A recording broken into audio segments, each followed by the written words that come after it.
Ah, bonjour. Ah, vous êtes déjà là? Comment ça se fait? Parce que normalement le rendez-vous c'est demain, je crois.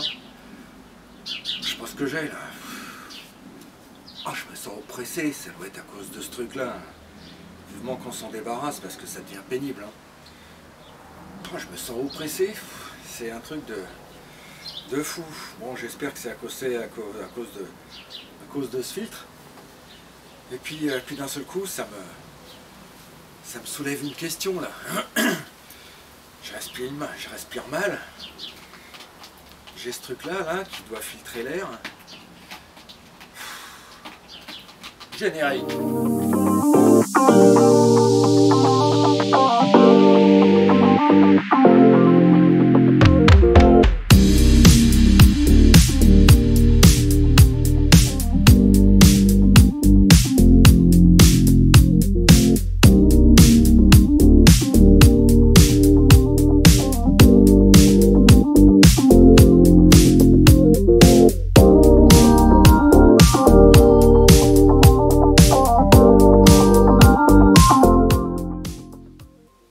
Il nous arrive d'être essoufflé.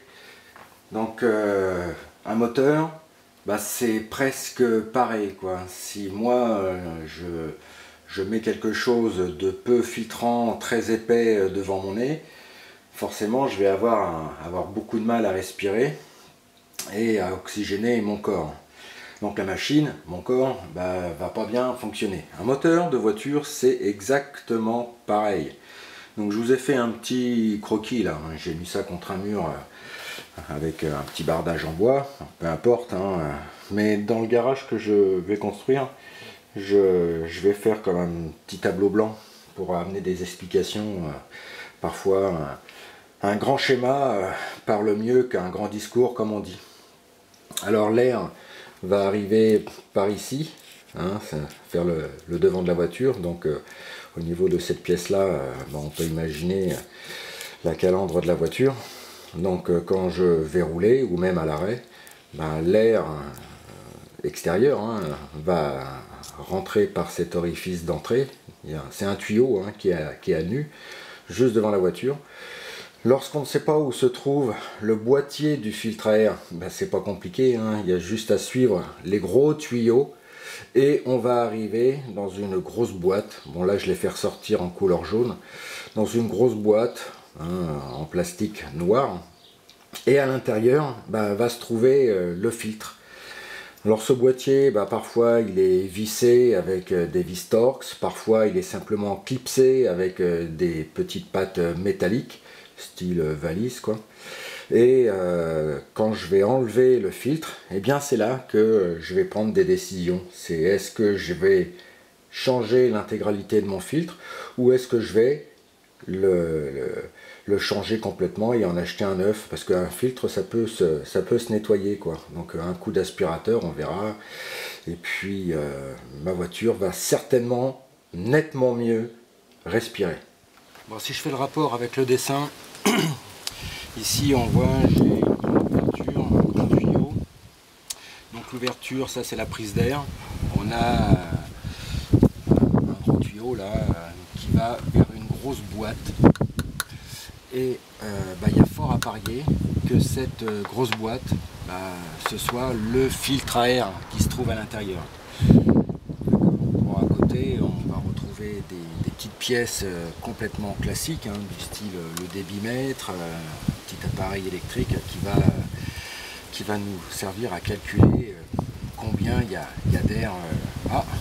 Il y a le petit moustique qui va se transformer en mécano auto. Comment ça va? Tu dis bonjour? Dis bonjour au chat. Miaou. Oh, c'est bien, mon titi. Allez, laisse-nous travailler un petit peu. Voilà, donc je disais, on a donc le collecteur d'admission d'air, et ici donc le filtre, le boîtier du filtre à air. L'idée c'est simplement de l'ouvrir, d'extraire le filtre à air et puis de faire une analyse, voir comment il est. Donc l'idée est simplement, on va soulever les pattes métalliques, je les écarte, vous voyez c'est un petit peu le principe des valises. l'idée ensuite, c'est de déboîter, et on voit que le filtre, il est plus de couleur très blanche, quoi. Donc je suis allé voir mon petit carnet d'entretien. Ce filtre là, il a 8000 km, autant dire qu'il est tout jeune, quoi. Bon, je vais pas le changer, je vais pas en acheter un neuf maintenant, puisque à peu près dans 10 000 km je ferai la révision complète de la voiture, et là j'en achèterai un neuf. Alors c'est pas pour ce que ça coûte, hein. Un filtre à air, allez, on va dire il y en a pour 9 euros, 11 euros, voilà quoi. Donc ce que je vous propose, je vais enlever le filtre à air de son logement en plastique, je vais passer un bon coup d'aspirateur dans le filtre, le boîtier à l'intérieur, là-dedans, je vais passer un coup d'aspirateur, le réceptacle qui reçoit le filtre à air, je vais bien le nettoyer. Bon, j'ai passé l'aspirateur, donc je l'ai épousseté un petit peu, bon il a meilleure mine, bon de toute façon dans 10 000 km il va falloir que je le change. Bon autrement il y a la référence, hein, toujours sur les filtres ici. Donc j'ai donné un petit coup également dans le boîtier du filtre à air, j'ai passé un coup d'aspirateur, hein, c'était histoire d'enlever toutes les petites impuretés. Puis comme je suis au-dessus du moteur, de toute façon c'est toujours bon de donner un petit coup de chiffon microfibre, c'est toujours agréable. Enfin moi ça me plaît bien quand j'ai un moteur qui est propre, quoi. Donc le réceptacle du filtre, pas de problème, on va le remettre. Je l'ai aussi nettoyé, je m'assure bien que les petites lèvres du filtre viennent bien à l'intérieur des petites rainures prévues à cet effet. Voilà. J'ai juste comme un tiroir à remettre le boîtier du filtre, je le fixe, ça bouge pas, je bascule les petites languettes, hop, je le verrouille, voilà, opération terminée. Je m'assure que je laisse rien traîner tout autour des petites rigoles où je vais fermer le capot. Je vais voir si ça démarre mieux que ce matin.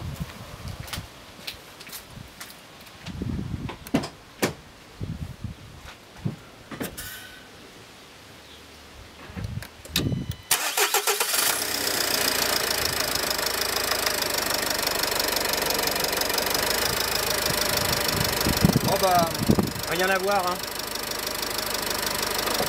Voilà, on a vérifié son filtre à air et la voiture, à mon avis, elle respire mieux. Donc vous voyez, une opération toute simple, ça nous a pris quoi, un quart d'heure. J'ai ouvert mon capot, j'ai suivi les gros collecteurs d'admission d'air, j'ai localisé le boîtier du filtre à air. Si des fois je dispose de la notice d'utilisation, je vais regarder dedans, à tous les coups c'est marqué, hein. Ok, je regarde comment ça s'ouvre.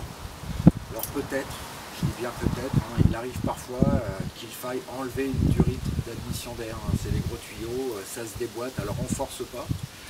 Si j'ai des doutes sur le remontage, je prends une photo, hein, ça peut toujours nous sauver la mise. Mais surtout, on ne force pas, quoi, d'accord. Les plastiques, on sait tous que ça vieillit plus ou moins bien. Bon après, si c'est fissuré, c'est embêtant, quoi. Donc là l'idée c'est d'éviter de casser quoi que ce soit. J'ouvre le boîtier du filtre à air, je l'extrais, ce fameux filtre à air, je l'analyse un petit peu, et puis de temps en temps je le nettoie parce que aller dans des endroits où il y a énormément de pollution, donc les grosses agglomérations, les grosses villes, hein, où parfois je suis pris dans les bouchons, forcément les particules vont être filtrées par ce filtre et vont être retenues et le filtre va noircir, quoi. Maintenant, il y a aussi les conditions atmosphériques, les conditions climatiques, hein. En période de printemps, il y a tous les pollens qui viennent se fourrer partout, donc ça, il faut être vigilant. Voilà. Donc il ne faut pas attendre la date de la révision pour simplement vérifier l'état de son filtre à air, et vous verrez, votre voiture voiture, elle va nettement mieux respirer. Et quand on respire mieux, eh ben franchement, on est bien quoi. Alors n'oubliez pas. Et puis à très bientôt. Ciao. Bye.